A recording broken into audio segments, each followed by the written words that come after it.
Beautiful.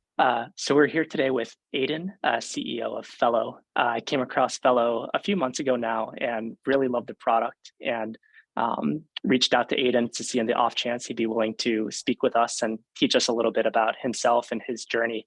And I'm thrilled to have him here today. Aydin, thanks for making the time, and we're excited to learn a little bit from you. Yeah, of course. Happy to do this. Amazing. So just before we hit record, we thought that an interesting place to start might be your previous startup, what that was all about, what you learned, and how you got to figuring out to work on Fellow and that this should exist in the world.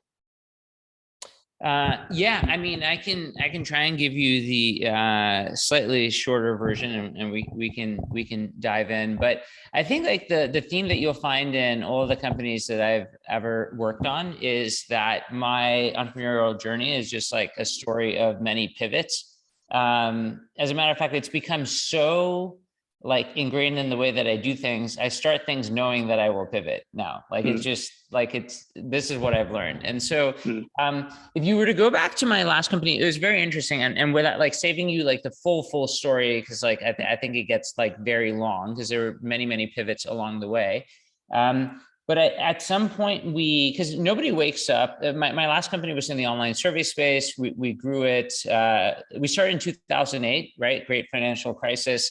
And we did not raise any money because we just assumed that if we tried that we would fail. So we didn't try.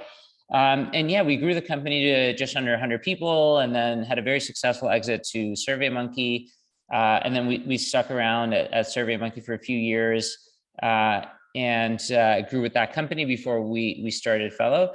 But the thing is, like, if you were to go back to, the early days of, where we started, the last company, which was called Fluidware, we started off doing something completely different. Like I had this idea where I wanted to build the world's first anti-social network. And what that meant was we wanted to create a place where people could post ideas and that other people could critique those ideas. Generally like that was kind of like a very in the mode kind of startup that you would start in 2008 or 2007. And so the idea was like, say I wanted to do a television commercial or something, I might create something, post it on this site, get everybody to critique it, and then, use that feedback and do something with it. So that was the original idea. We started doing that. It did not work because effectively the way that we were pitching it was, hey, go post some stuff on this site and then the world will criticize your ideas. And people didn't really like that. They didn't like the idea of like publicly being criticized. And so it didn't really work. And one of the things that I was very fortunate to do, and this is what I would say, like, I don't know how many, there's one young entrepreneur in the crowd that, I see over there, but like the thing I did in my 20s, which was really great, was I had this mentor, and he was 33 years older than I was. So we started this anti-social network thing, and he was my mentor. And we worked so well together that when we realized that like the anti-social network thing doesn't really work, that we should pivot this, then him and I became co-founders. And so that was amazing because he was definitely a been there, done that type individual. And this was like, to me, an opportunity of a lifetime. So getting people to have the world criticize them publicly didn't work. So as we were going around and showing people this product, they were like, are you trying to say criticize or are you trying to say feedback? And we're like, yeah, no, it's definitely feedback. Definitely that's what we're doing. And so we started pitching what we had as a feedback platform. And that took us on a tangent somewhere. But as we were doing that, every time we said feedback, people said, oh, you mean like, I don't know about this feedback thing you're doing, but what about surveys? Like we might do a survey or two from time to time. And so it got us to pivot into this online survey tool. And we had to have like something unique. And this is, I think I was 21. So didn't really know anything about anything. Still don't know that much, but a little bit more than before. But anyway, so we wanted to build an online survey tool, and the year is 2008, and we said we have to have an edge.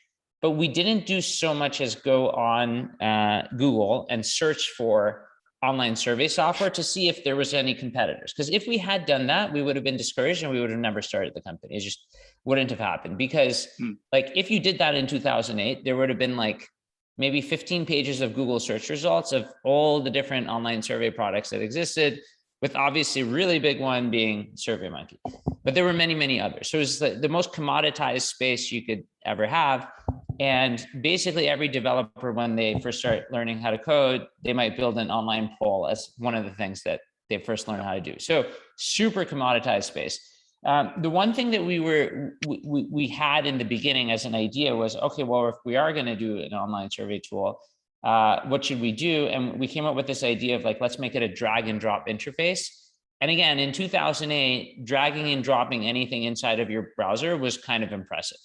You know, there was like Internet Explorer 6. You had to figure out how to make the same things work across browsers. It was kind of like a nightmare place. Anyway, so we build this thing. It looks really cool to us. You can build a survey by dragging and dropping stuff on your screen. And whenever we show it to people, they're like, whoa, that's really cool. Really? That's in your browser? Crazy. And so we had that going for us. But then when we would come to the, well, would you pay for this? They said like, nah, not really, because why? But you just told us how easy to use it was and how cool you thought it was. And then they said, yeah, but you know, we're kind of using, I don't know, Zoomerang, SurveyMonkey, name one of 200 other tools. And we already have our data in there. And, you know, while this is kind of cool, like we know how to use this other thing. So it's not enough for us to switch. So we were kind of in this bad situation. And then through random luck, we got introduced to some guy who worked at the federal government of Canada. And he came to us and he said, hey, you know, like as a favor, I'm meeting with you guys. Show me what you've got. Again, we show him the drag and drop interface and saying, yeah, that's kind of cool. But you know what would be really cool is we've got the situation in the federal government right now where there's no software out there that is accessible. Like there's survey tools and they produce surveys, but the surveys are not accessible. So if you use a screen reader, it's not easy for people to take those surveys. And as a result, given that we're the federal government and we have to make everybody, the entire country happy, we need to make sure that our stuff is accessible. And so we want to get into more online surveys, but this is a problem that we have. And if you guys made your software produce surveys that are super accessible, then like we've got something, like let's talk. And so that was our original thing. So, you know, basically, I mean, we didn't raise money, right? So like, I used to work at Nortel Networks as an engineer. And so we're working off of whatever savings I have, which is not very much. And so this was our lifeline. It was like, okay, let's go make this software produce accessible surveys. So that was like the first thing we did. And Aydin, can I jump in really quickly? Sure, go ahead. Cool. So did you have to pull that out of your contact at the federal government? Was he just willing to share that? You know, I think the like customer discovery or the problem discovery process is so interesting. And, you know, you have to do hundreds of those calls and meetings to kind of get some of those gems. And just curious, like, was he just willing to share that, or how much did you have to dig for it? So you're talking like someone who really understands startups, which we did not at that time. Like the concept of doing hundreds of customer calls. I mean, this is very sophisticated stuff, right? I don't want to like misrepresent how naive we were at the time, right?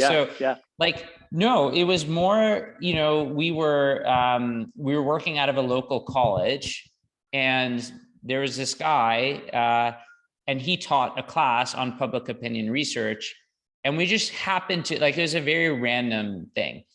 And so anyway, he told us to go away. He just shared it. He's like, this is really cool. And, you know, obviously our question is, well, we hear you do surveys in the government. Would you use this? And he's like, for me to use it, it would need to do this.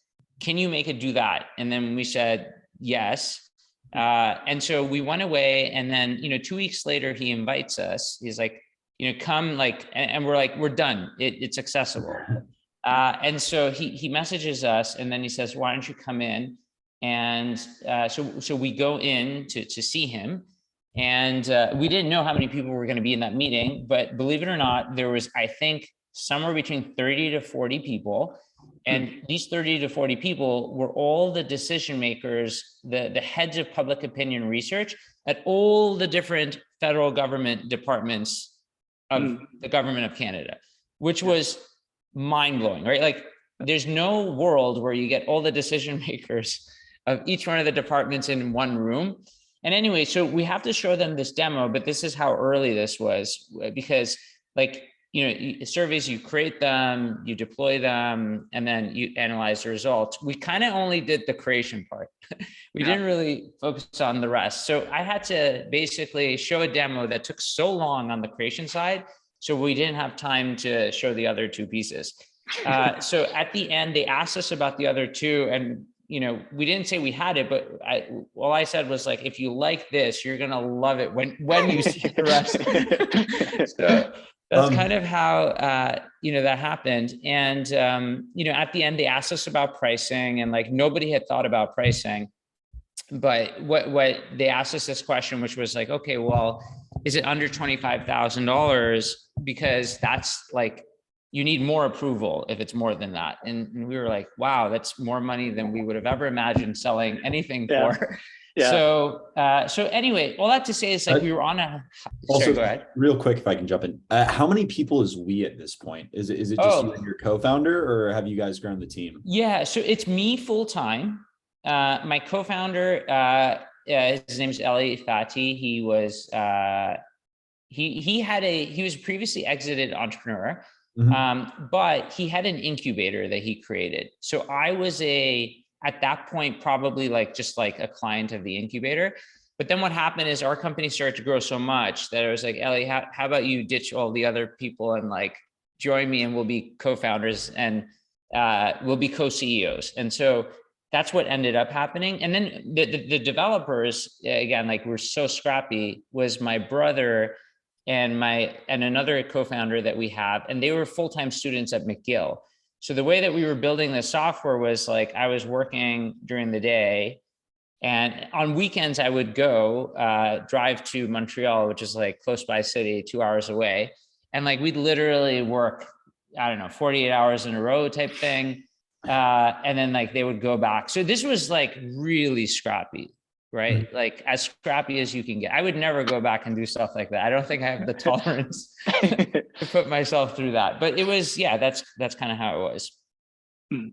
Gotcha. And then, and feel free to like answer this later or go back to the story. I feel bad really interrupting. But at what point were you confident that you wanted to like scale this up? Was this once you had some money? Like when did you start making the hiring decisions and like really growing the thing? Yeah. So again, these are great questions, right? Like we weren't that sophisticated. So I think, so here's what happened. And I think it's related, right? So it's not like we did that meeting and then people bought stuff, right? Nobody wanted to buy anything. And the reason was what we were telling them, again, this is 2008. We were telling them that the way this works is you use our server. It's not installed on your servers. And like, you're going to get like citizen data, and then they're going to be located on our servers. And like cloud was not a thing that federal government at that point did. They just didn't get it. You mean like, it's not behind our firewall. And like that, it was just like a nightmare. Nobody wanted to take the risk on like this 2-bit company that literally had no employees basically. Right. And we were trying to pitch cloud. A lot of my very experienced entrepreneur friends at the time told us to give up and then just do the install on, like, this is not a game that you're going to win. And anyway, so we didn't give up, and we just kept meeting with the same people over and over and over again. And honestly, it's like this one lady, I think we saw her 5 times, and she worked at Health Canada. And she just felt so I think she just felt sorry for us. And it's like, I'm just going to take the career risk here and buy your software. But it needs to be under the threshold of $5,000 because that's my approval. And we're like, yeah, whatever the price is, like, we'll take it. Anyway, so once someone took the first risk, then all the other departments like came in within a span of like 2 years, we got them. But just so that like, so now we're making enough money that we can hire some people. I went without salary for like close to 2 years. which is really tough because I only had savings for probably like 10 months. So it was had to really, really make this work. And so anyway, so that's kind of how it was.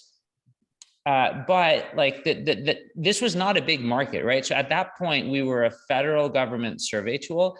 I never graduated from school saying I want to start a federal government survey company, right? It's just not the thing I would have wanted to do. So, but there we are. Now we're like, okay, like we should sell this to other people.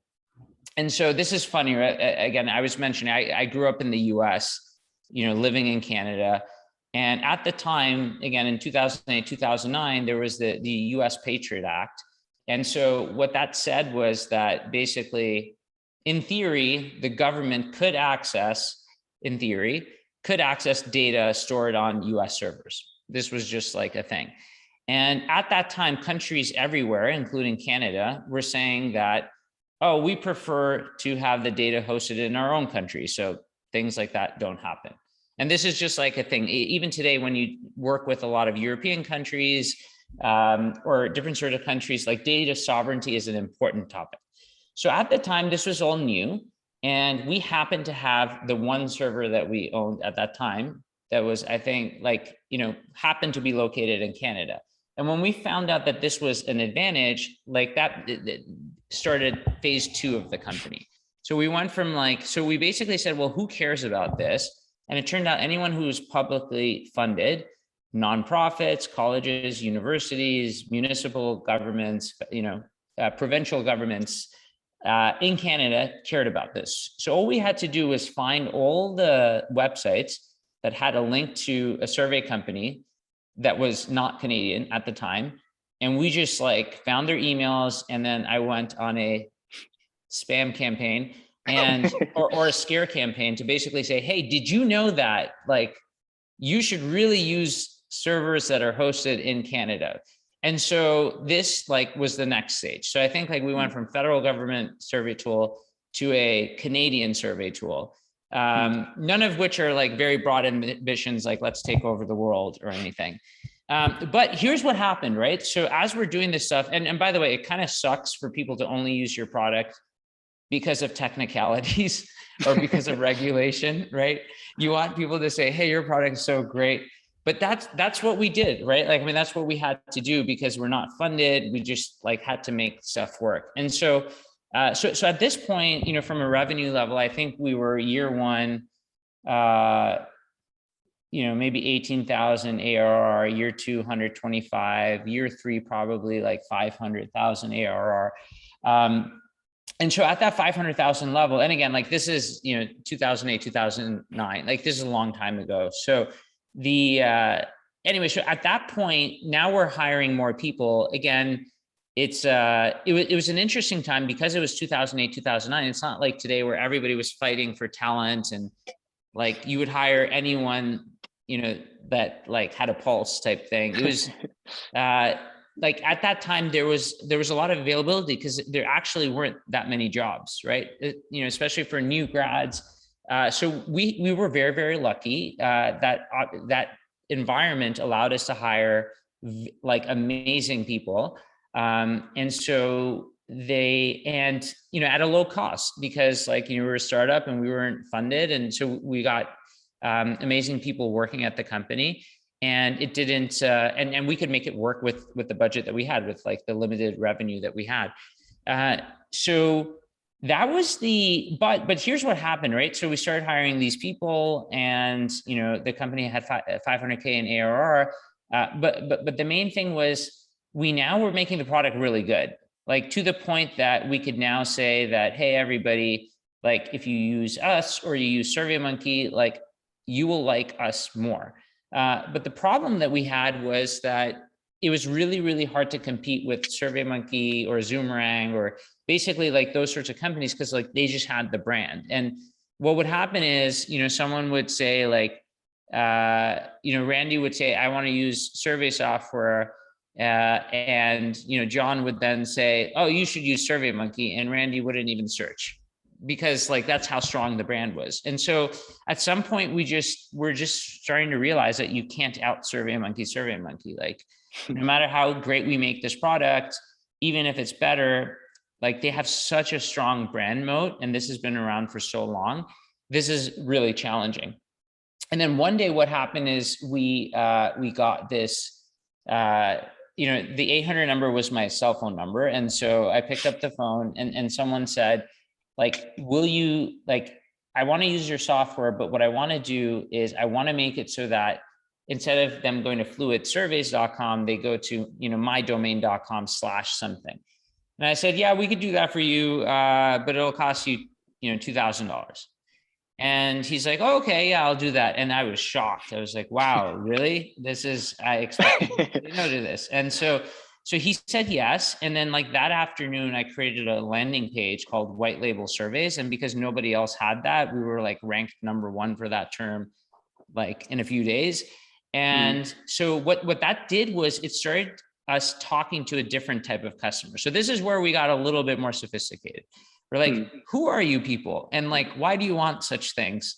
And what kind of requirements do you have? And it turned out that they had all these like weird requirements that we had never heard of, really advanced survey functionality, like things like piping and looping and advanced logic. And we're like, how do you even know about these features? Like none of the tools that we know about do this stuff. And they're like, oh yeah, we use enterprise survey software. You install it on your own server. It can cost like 150 grand, but it's like a one-time fee and maybe some like annual maintenance. And we're like, it costs what? And so we started to understand that there's this enterprise stuff and nobody, and the enterprise stuff hadn't been moved to the cloud. So there was no SaaS version of that. There was like Qualtrics and like, again, this is early days. So there's some people who may have, but the market was like massive and most of them were using old school enterprise software. So we just said, okay, well, we're just going to like slowly add in these features. And what happened was like, it just completely changed the company. All of a sudden, we went from like a federal government survey tool to a Canadian survey tool to stage 3 was like an enterprise survey tool. And then that's when all of the growth like really arrived. We started like, we were growing very fast, but then we went from like 500,000 to 1.5 million to 4.5 million to like, and when we were going to sell that year, we would have gotten to 10 million ARR. But we sold in advance of that. But the main thing is like everything changed. So people would come in and they would give us a full year's license on day one. So we would sell seats for $2,000 per seat versus we used to do $19 a month. They would give us the $2,000 on day one. And for a bootstrapped company, that's hugely valuable. And they would also buy more seats. Sometimes they'd buy 3 or 5, and they would give us all that money on day one. Our big kind of like marquee customer that we ended up getting was Procter & Gamble.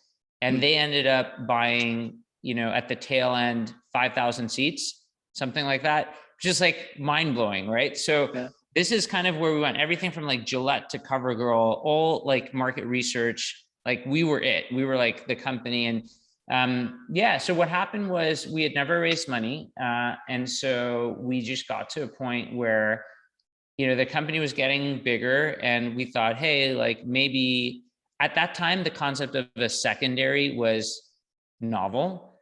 Like we heard that that's a thing that you can do. And we were like, we've been doing this for a while, like 6 years, 6.5 years. It would be kind of cool to raise some money, maybe do a little bit of secondary so that if everything falls apart, we will have something to show for it. Right. And so as we were going through that process, SurveyMonkey got wind of the stuff we were working on, and they wanted to get into the enterprise space. Qualtrics was growing as a company, and like we were an avenue for SurveyMonkey to get into enterprise. And so, they made us an offer that we couldn't refuse. It was really good, and so we took it. And so, that was like chapter 1 in the story of, I guess my last company. And now we can talk about Fellow too, but I can pause. Yeah. That it's an amazing story. So 2 questions I have for you is one, you kind of started off with, now you kind of start every project knowing you're going to pivot. And, I think early on, it's easy to have like an ego, like this is a great idea. Like Can you talk to us a little bit about if that was a hard transition for you? It's like, look, we just have to do what works, and like, of course we're going to pivot.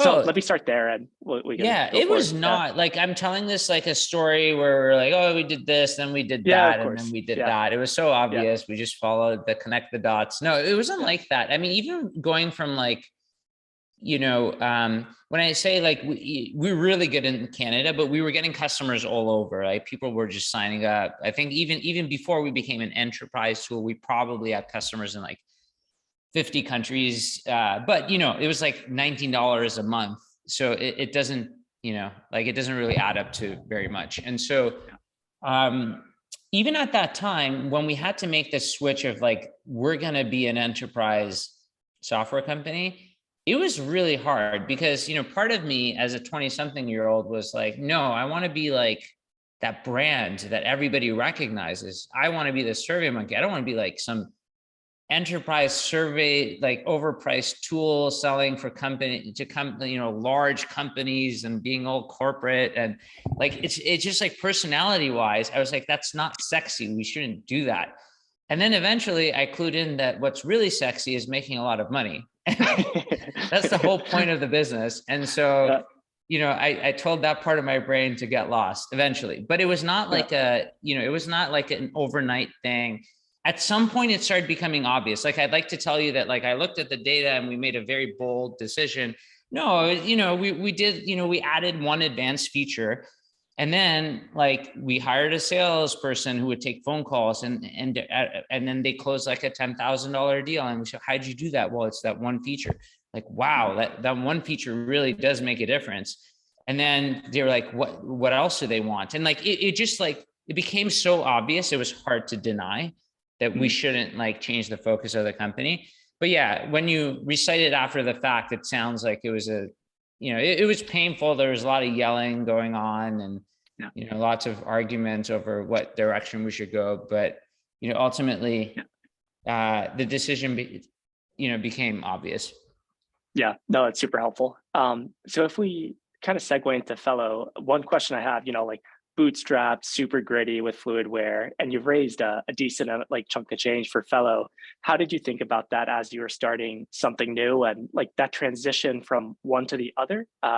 I think most people spend so much time on like the thing itself and sort of miss the transition. So talk to us a little bit about like, how you got to Fellow and what you did in between those two companies. Yeah. I mean, just on the grittiness, it was, we lived in just like for like the first 2 or 3 years, probably, we lived in like a 2-bedroom apartment.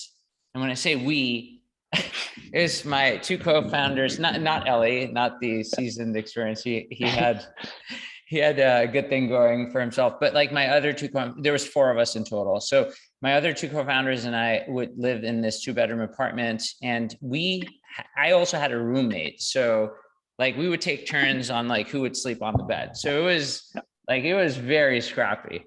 It was very scrappy.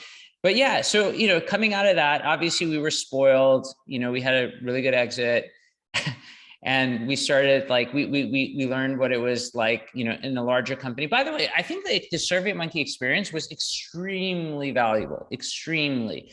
Like as a, the things that I learned in the startup at Fluidware was learning how to be a scrappy, resourceful entrepreneur, learning how to like, try this, doesn't work, change direction, you're always changing direction. And at SurveyMonkey, it was about like, how do you actually operate a business, right? So I think even at the time when SurveyMonkey bought us, they were over 100 million in ARR. So this is like, even at that time in like 2013, 2014, it was like an at-scale business. And so we learned a lot about operating. Like, we didn't really have a board. We never did financial planning. We never did a hiring plan ever. Yeah. Like every month we would say like, oh, we've got some extra money this month. Who's the most important next hire we should make? At SurveyMonkey, it was like, you need a hiring plan and a financial plan. And like, like there's all this stuff that you need to do. So we kind of learned those things, how to actually become operators. Quick question. As someone that doesn't know what a hiring plan is, do you have like the elevator pitch or like a resource that you're like, oh, okay, go go here, learn this? Mm-hmm. The hiring plan is mostly from like a budgeting perspective. The thing is, like, when you're at a larger company, like they came to, and then I ended up like being a GM of a product at SurveyMonkey. And so to me, they would say, like, first of all, how much revenue are you going to give us this year? And then, like, how much, SurveyMonkey was an EBITDA, margin positive company. And so they also cared about that. They were like, how much EBITDA are we going to get? And like, how much investment do you need to make that happen? And it's kind of like one of those things that competes for resources. Before, we used to use whatever money we generated, we would just spend on the business. Now it was like, oh, there's other businesses in SurveyMonkey. So if you want money towards you've got to give us like a business plan. Here's what we're going to do. We're going to hire this many people. Here's what we're budgeting for them. We're going to do this much in Q1, this much in Q2. So it was like a very good outline of who we were going to hire. And we would do it basically a year in advance. Obviously, you can make changes to the plan, but it was very much like a planned out process, is what I would say. What about, so now, like, looking back on it all and seeing if, you would make any changes, when you're first starting a company, and maybe you did this with Fellow, like how would you go about a hiring plan? Would you do that when you start, or do you still start like a little bit on the scrappier side? Like, how do you go about thinking? Yeah, I mean, at some point, I think so. And this is one of the differences, right? Like when you're doing a venture capital back business, like we are at Fellow, you kind of need that stuff because it's very similar. So we'd go to the SurveyMonkey CFO and say, please give us this much money and we will deliver to you this much revenue at the end of the year, right? And this is what we're going to do with the money. We're going to hire these people on this cadence, and this is the seniority, and so on and so forth. Same thing with venture capital, right? Like if you're raising even a seed round, you've got to explain what you're doing with that money.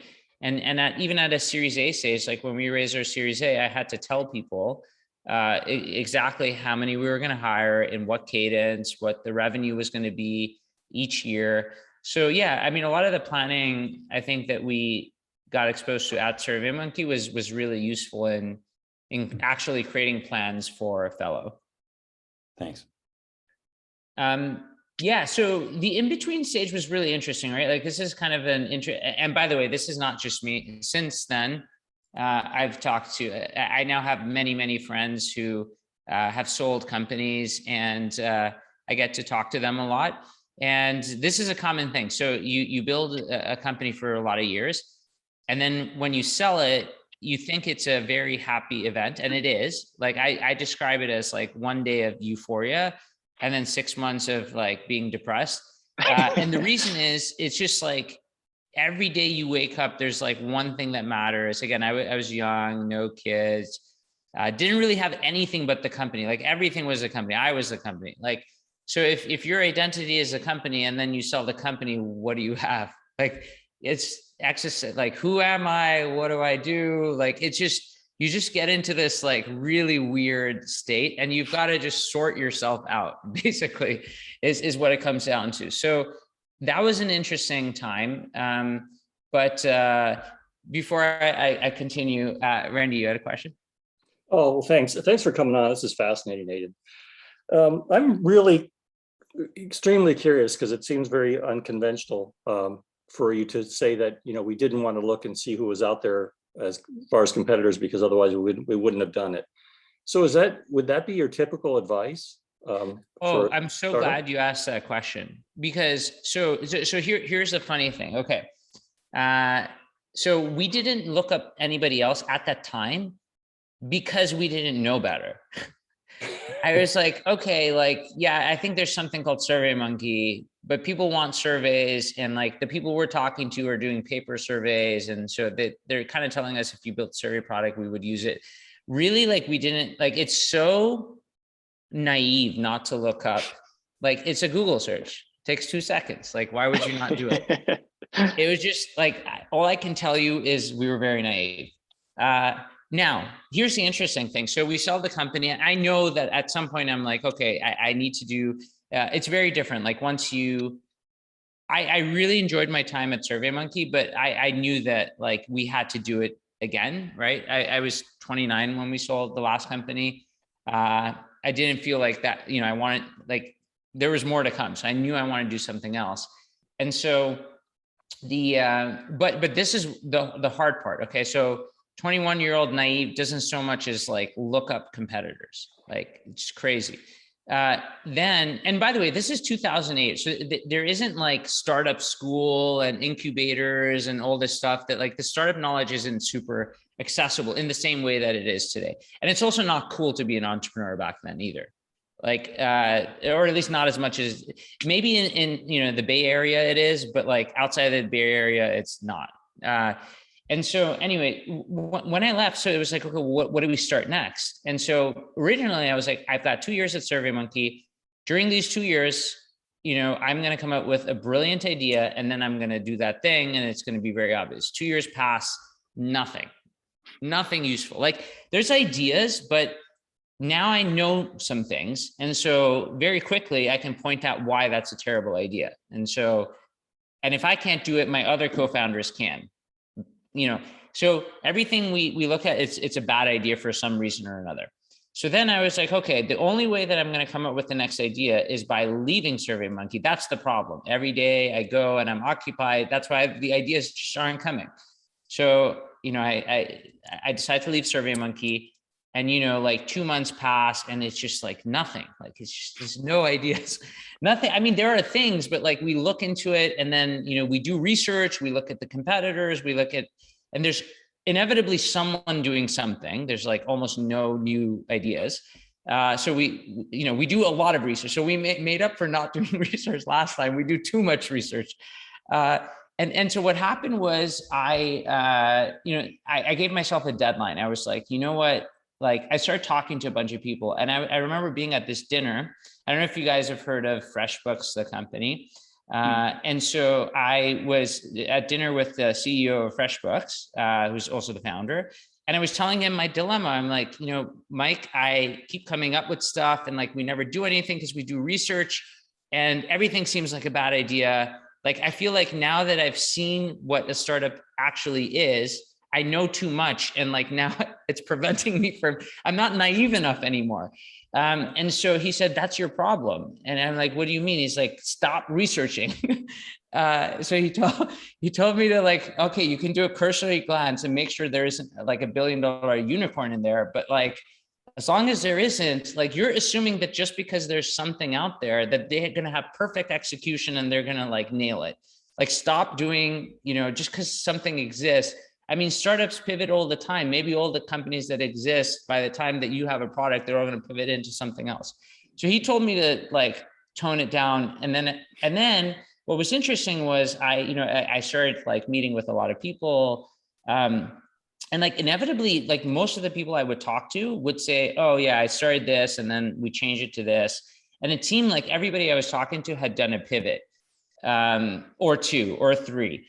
And then I kind of and then obviously I had my own experience, which was like a ton of pivots. I didn't even tell you guys the full story. There's like more in there. So then I was like, look, whatever I start, I'm probably going to pivot anyway. So I'm just going to give myself a deadline of 6 months post leaving SurveyMonkey. Whatever is the least bad idea, I'm going to do that.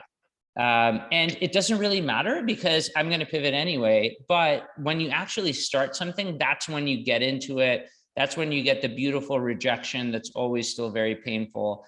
And people tell you why they won't use your product. And, because now you're an experienced entrepreneur, maybe they're nicer. They won't say like, that's shit and I won't use it. They might say like, yeah, it looks promising. Right? They might say something like that. But yeah, I mean, that's the thing. It's unfortunately, you can research yourself to death, analysis paralysis. So it's kind of like you need to start something.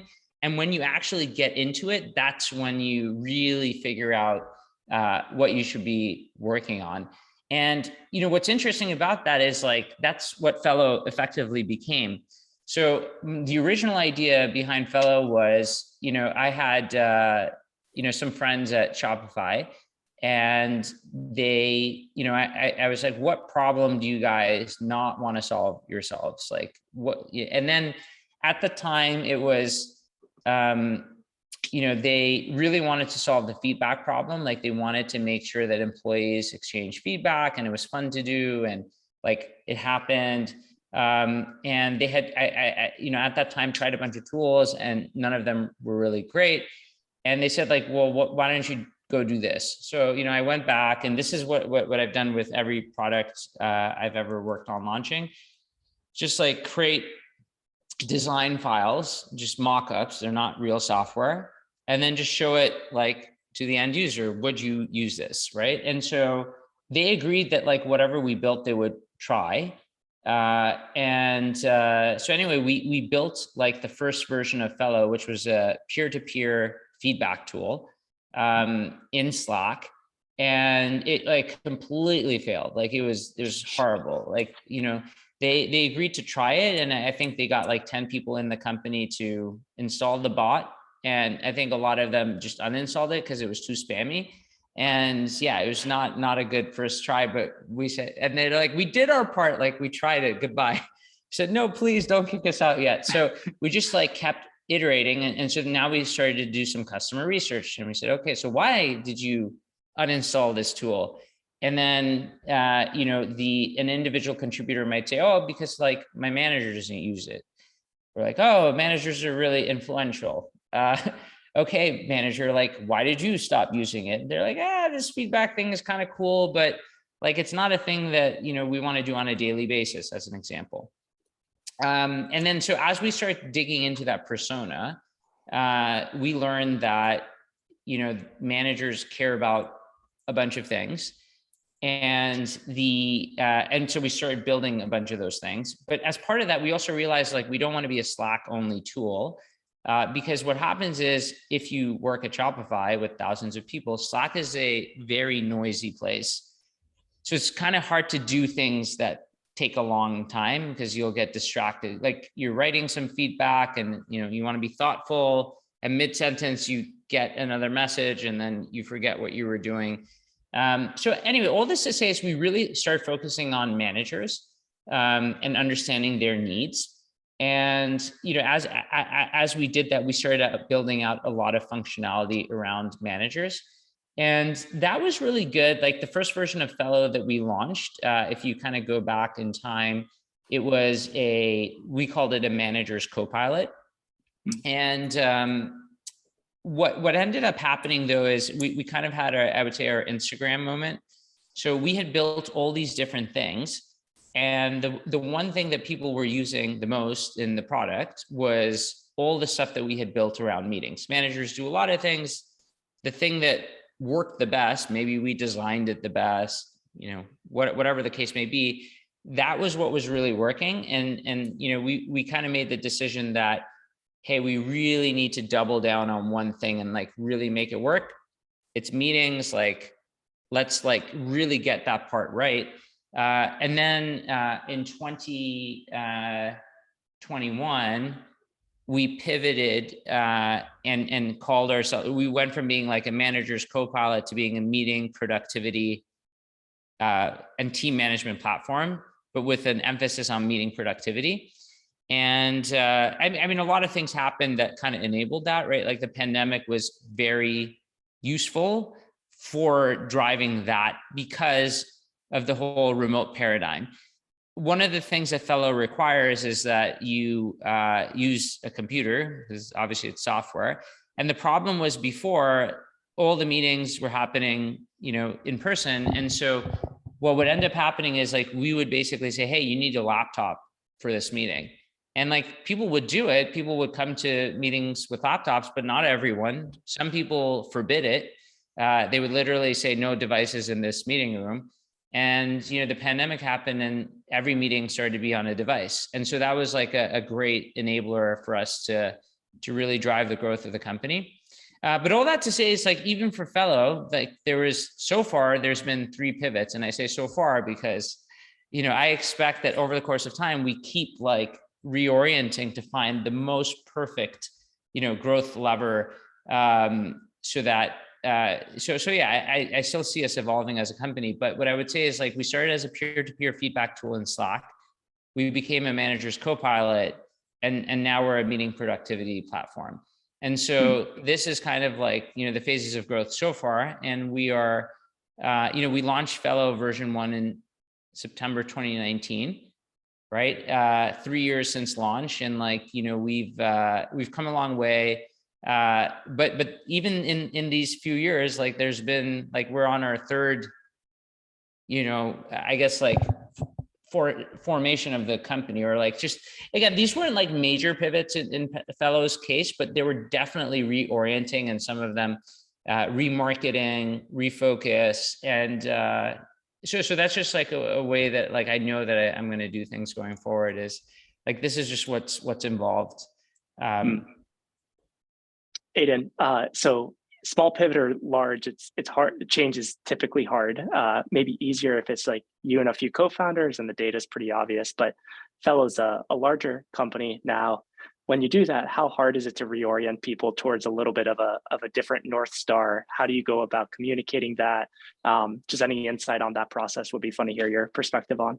Yeah, it's so much harder to do anything at a larger company. I mean, we're not that big. We're around, I think, like 60 people right now, but certainly definitely seeing things at like a SurveyMonkey, major change is tough to communicate.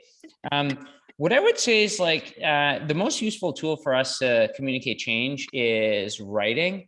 I think the worst tool is speaking. So, and the reason is like, now whenever we want to make a major decision, like say we're going to hire an important role, we create a decision memo.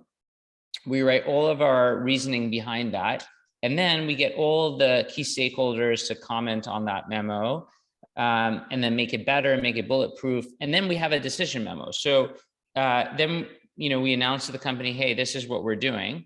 And then if anyone has any questions, like the narrative is there. You can see exactly why we're doing it, what the rationale is, what the cons are of doing this, and why we still think it might be worth it. And then like we control the narrative. Whereas like, if you don't do that, people question things. So this was actually a big learning at SurveyMonkey. When I was CEO of Fluidware, it was, I knew why everything was happening because, I was there and I knew the rationale. At SurveyMonkey, I was no longer like, in charge of everything. And so as a result, things would happen and even I would wonder why. And I found that being an uncomfortable place. And so one of the things that like, I really want to make sure at Fellow is that people know why things are happening. And so the decision memos with like the context and everything else really helps communicate that. People really appreciate the transparency. And then this is the other thing, like what I want to try and keep as the company, as it grows, is to the extent possible, get everybody to think the same way, like to think as one brain. When you're a small team of 5, you can yell across, and like, if I make a sale, the other 4 people know about it. If I build a cool feature, the other 4 people know about it. Once you're bigger, like that brain becomes very siloed. And so the question is like, how do you keep everyone as close as possible to one single brain? And, part of that is like, make sure that as like people get as much context as possible about all of those different things. And so, yeah, I would say like the greatest tool, like it's not a joke. Like the pen is mightier than the sword. It's so true. It's the most powerful tool that I think exists within companies. Super helpful. Luke, I think you raised your hand. We can jump to you, and then we'll make sure we wrap up on time and let Aydin get on with his day. So Luke, Perfect. what's your question? Aydin, this has been great. I was curious, now that you're, I wouldn't call the company fat and happy, but you guys do have amazing partners. You just taken this healthy round of capital, and you're thinking about scale. Like what keeps you up at night these days, good or bad? I think like the things that, I mean, there's a lot. Like, I don't want to say like there's one thing. Like there's always a lot of stuff to think about. The things that what we're trying to do is really hard. And the reason I say that is because it involves behavior change, right? So what we're saying is like the entire world is doing their meetings. Like everybody complains about their meetings and people say their meetings suck, but then they keep meeting. So we need meetings. Maybe we need different types of meetings. We need some asynchronous meetings. We need some real meetings. But the thing for me is like, how do we like literally change the way the world works so that they don't have meetings, they have fellow meetings. And fellow meetings are different. They're productive, they're delightful, they're all these things, but it requires behavior change. So one of the things that like just from an organization perspective and from a product perspective, what we're kind of shifting is in the beginning, like most of our focus was around, you know, people swipe credit cards and they start using Fellow. And it's like a team, it's 3 people, it's 5 people, it's 10 people. Now we're having like, you know, large organizations, 500 people, 1,000 people, 2,000 people, and getting like a whole organization to change the way that they behave it's not just like a product problem anymore. It's also like an implementation and change management, you know, so it's just like, it's a lot more complex, how to make that successful. And so really like now I think, you know, a lot of the things that I'm thinking about are like getting the product to be adopted at larger organizations, because also just like was a case at Fluidware, yeah, we have a lot of like customer accounts, but the real money comes from like, if you're able to get large deployments, right? So yeah, so I think like that's the next stage for us. I mean, this is like what we're, and it's just, we're really focused on this because like, if we do this really, really well, this will be like a very, like, it will outstrip all the other efforts, you know, I think that we're doing. Yeah, that's great. Is there any way you can price based on that outcome of actually changing the behavior? So not just the upfront subscription or the upfront payments to do the implementation, but actually outcome-based pricing? Yeah, I mean this is stuff that we're talking about. Yeah, I mean, I haven't really thought about it. Is there like a company or an example where someone's doing that well that we could learn from? I guess it's a good question. I don't have anything top of mind. I was just curious. Like, I'm not sure if you could do something that is fixed up front and then do some portion that's based on, you know, I don't know if it would be like a customer survey score that surpasses like a prior historical score that HR might keep track of, but just some way to, I don't know, maybe it's based on some ROI calculation you guys do on efficiency in meetings or something like that to give people time back. But it's a fun thought experiment. I'm assuming it's very hard to implement. Yeah, no, it's, I mean, this is one of the things that larger companies do care about, right? Like when you're selling to a team and a manager just pulls out a credit card, like they don't need to look at a case study. They're like, I like this tool. I'll get my team to use it. But yeah, when all of a sudden, and you know, an IT or the CIO is making a decision, it's like, show me the proof. Show me, you know, show me like numbers. Tell me what number you're going to improve, and like show me like those sorts of things, because they don't believe it. They're not going to try your product and say the UX is nice, and so we should buy it for everybody. It's there's different buyers involved, and it's but yeah, it's challenging stuff for sure. Yep. Awesome. Thanks. Back to you, Bloss. Yeah, thanks, Luke. Aydin, we are at the top of the hour. I want to make sure we're respectful of your time. This was really fun, really helpful. Is there anything at all we can do to be supportive of Fellow? Check it out, you know, share anything at all that comes to mind there? Yeah, I mean, yeah, would love to, always looking for product feedback, you know, try it out, you know, let me know what you think. And we have a great startup program, by the way. So it's, yeah, like we're listed in all the different marketplaces as a startup program. So if you want to try it out, you know, use the startup program. But you should only use it if you want to make your meetings great. If you're satisfied with terrible meetings, you should not use this product.